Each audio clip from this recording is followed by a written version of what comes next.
ஹரஹர சங்கர ஜெய் ஜெய் சங்கர. ஒருமுறை பெரியவா இளையாத்தங்குடியில் முகாமிட்டிருந்தார்.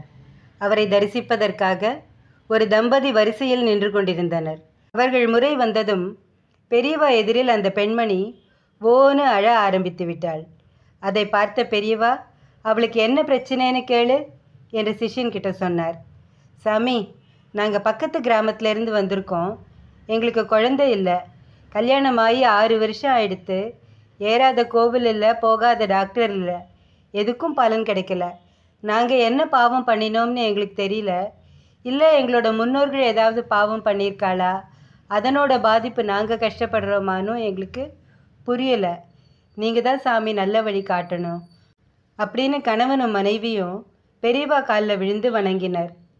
அப்போ பெரியவா, இந்த உடம்புனால நல்ல காரியம் பண்ணணும், கோவிலுக்கு போய் பிரதட்சிணம் பண்ணி நமஸ்காரம் பண்ணணும்.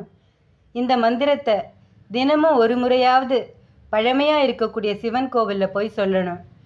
நீ, உன் மனைவி, உன்னோட அப்பா அம்மா, அவர்களுடைய முன்னோர்கள் அப்படின்னு 7 தலைமுறை செஞ்ச பாவம், சுமார் 267 தம்பதிகள் செஞ்ச பாவம் எல்லாம் உடனே போயிடுங்கிறது தான் ஐதீகம். இந்த மந்திரத்தை இன்னிலேருந்தே ஏதாவது ஒரு சிவன் கோவிலில் போய் சொல்ல ஆரம்பிச்சிடு அப்படின்னு சொன்னார். அந்த மந்திரம் என்ன பெரியவா?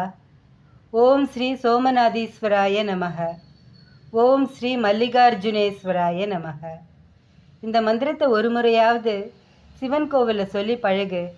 ஒரு நாளைக்கு ஒரு தடவை சொன்னாலே போகிறோம். நீ செஞ்ச பாவம் மட்டும் இல்லாமல் உன்னோட முன்னோர்கள் பரம்பரையாக செஞ்ச பாவங்கள் எல்லாம் போயிடும். இதுதான் வழி அப்படின்னு பெரியவா சொன்னான். அதுக்கப்புறம் அந்த தம்பதி தங்களுக்கு ஏதோ ஒரு நல்ல விமோசனை கிடைச்ச சந்தோஷத்தோட அந்த இடத்துல இருந்து கிளம்பி போயிட்டா.